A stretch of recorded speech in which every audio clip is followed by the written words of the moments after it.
Oh no, the Todash darkness is back, and wait, what are those strange glittering lights in the distance floating away in the bleak dismal nothingness of the eternal void? They're singing a strange song, and wait, what's that, a red balloon? Oh, of course, it's the Deadlights, Stephen King's most terrifying cosmic creation, returning once again to take a Pennywise-sized chunk out of all of us, but only if we're unfortunate enough to reside in the hometown of misfortune itself, Derry, Maine. Well, it seems that you guys had a lot to say about the hypothetical implications of the Deadlights, so let's take a deeper look-see. Hello Internet, what's going on? And once again, welcome back to the most inquisitive channel on YouTube, Life's Biggest Questions. As per usual, I'll be your disembodied floating voice, Jack Finch, as today we curiously revisit the question in What If the Deadlights Were Real? Part 2.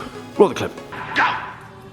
Now, for if you stay, you'll lose your little mind in my dead lights. For the curious amongst you, of course, that was from the awesome two-part TV movie 1990's It, starring the great Tim Curry as Pennywise the Dancing Clown, and you know, Bill Skarsgård did a great job, but the jury's still out as to who can compete with that kind of eternal 90s creepiness. Hint: Tim Curry is untouchable. The point is though, as you may already know, the Deadlights in question are in fact a cosmic creation that can take many forms, and if you'd like to sink your teeth into the inner workings of those many terrifying forms, now is probably high time that you go and check out part 1 to this video, where we detail just exactly what the Deadlights are. But for the sake of clarity, let's quickly detail just exactly what's involved here. For those of you that don't know, the Deadlights are the true cosmic form of Stephen King's 1986 literary creation, Pennywise the Dancing Clown, the sewer-dwelling, red balloon-floating, paper boat-stealing monstrosity that feasts on children every 27 years deep in the bowels of the New England town of Derry, Maine. You see, as those events unfold, it is revealed that Pennywise the Clown isn't just the manifestation of a children's nightmare, but something else entirely, an ancient cosmic force that originates from the grim, dark nothingness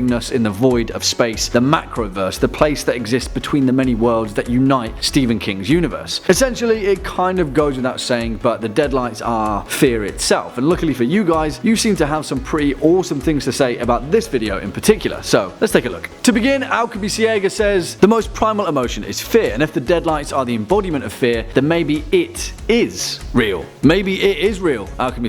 Really, I'm with you here. You see, we touched on it briefly in part 1, but from a technical perspective, in the infinite possibilities of our universe, and with everything we don't know about the nature of existence, who's to say that a cosmic force similar to the Deadlights isn't real already? Obviously, the likelihood of the literal Deadlights existing as per Stephen King's exact description is a kind of out there concept, but hey, if we agree that anything is possible, by that definition, I'm certainly not ruling it out. The thing is though, what we also have to address here is the notion that emotion would have to be from a palatable, quantifiable source. If all we are as humans is the demonstration of energy creating matter, then why can't we create a ball of fear or a cube of envy? Obviously the answer is simple. Fear and envy are intangible. They cannot be created. They are human constructs to illustrate the chemical balance or imbalance of hormones in the body to administer a feeling or the illusion of a feeling. Fear has kept us in check as a species for millennia, warning us not to stray into the dark forest or to sleep with our feet too far off the edge of the bed. It's a healthy thing that has forced us to survive, but it is our body's way of administering the correct sensations or ultimate cessations and inform our consciousness how to react. Whoa. You see, it's not entirely something that we can measure, like oxygen or hydrogen, and so just as we are creatures of carbon, the Deadlights existing as a chemical compound is pretty damn improbable. But hold on a minute, didn't we just say that fear is caused by a chemical balance or imbalance? Because in actual fact, we can measure fear. It just takes a few ingredients. Epinephrine, cortisol, oxytocin, all of these are released in the brain to create fear, and all they are a combination of hydrogen, oxygen, and other such elements. What if somewhere in the infinite void, a cosmic chemical soup is boiling up of exactly those same elements? Fear. The Deadlights. Oof, now that's a thought. Next up, Fabian Gonzalez says, what if Pennywise himself stared at the Deadlights? I was waiting for this one, and I also noticed a few other people trying to pull this same old trick, but come on guys, it's simple. And also, I'm slightly suspicious that this thought is a product of you guys just watching the movie and not reading the book. Hint, the book's great, and you should read it. And also, for a human to stare into the Deadlights, it does indeed drive them to madness. And it's an eternal eldritch form of red energy, and it turns a mortal's mind to mush. In fact, the only person to survive looking at the Deadlights was Bill Denborough's wife, Audra, and I guess that was just pure blind luck. Oh, and Beverly Marsh too in the films, but she slipped into a coma, so that doesn't count. For Pennywise to stare at the Deadlights, i.e. at himself, it would just be like looking in the mirror. He'd probably smile too. Next up, Kane Bolt says he called Pennywise the physical form of the Deadlights. Pennywise is just used to lure kids and its favourite form. It's nothing more than just a form and not the Deadlights. I'm going to level with you, Kane Bolts. I kind of think you answered your own question here. Pennywise is the creature's favourite form, certainly. And yeah, he wears it to scare the bejesus out of the Losers Club and the rest of town because clowns are freaking terrifying. But it also takes many other forms in the novel, 32 of them to be precise. Its truest form is said to be a giant female spider, but we can't comprehend the extent of it because of our fragile human minds. And you know why we can't comprehend it? Because it is the Deadlights. Also, side note, it was pregnant and breeding more, so yeah, great. Rose Smith says the Deadlights are to King's universe as certain old ones were to Lovecraft. The sight of it will drive you mad. Thank you, Rose Smith, and cheers for chiming right on time to support my last point.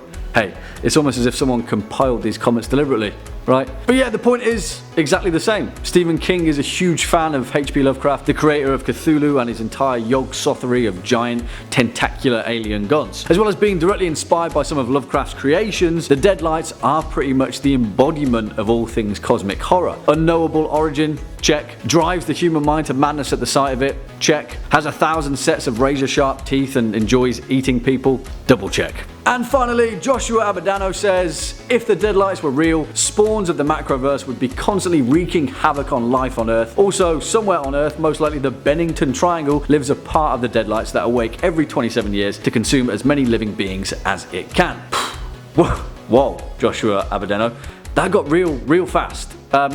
Yeah, sure, it certainly goes without saying, but if the Deadlights were real, then so too would the rest of the infinite cosmic horrors of the Macroverse be. Also, if you've read King's 1980 novella The Mist, or seen the 2007 movie of the same name by Frank Darabont, then you'll know just exactly how that would play out. Yeah, if spawns of the Macroverse were constantly wreaking havoc on Earth, sooner or later, we'd all be trapped in a supermarket with a crazy, Bible-clutching Mrs. Carmody, waving a pistol in the air trying to sacrifice the townsfolk. Yeah, exactly. As soon as you add cosmic horror in the mix, sooner or later, someone's going to get sacrificed. It just goes without saying. Well, there we have it, guys, our revisit to our previous question, what if the Deadlights were real? Hey, these repeat videos are getting pretty fun actually, and it's always an interesting experiment to go through some of your more creative comments and discuss them a little more in depth. Why don't you let us know what you think about this whole thing down in the comment section below. Unfortunately, that's all we've got time for in today's video. Cheers for sticking around all the way until the end. If you were a fan of this video or just Life's Biggest Questions in general, then please be a dear and hit that thumbs up button, as well as that subscribe bell, and I'll be seeing you in the next one. As per usual, I've been your disembodied floating voice, Jack Finch. You've been watching Life's Biggest Questions, and until next time,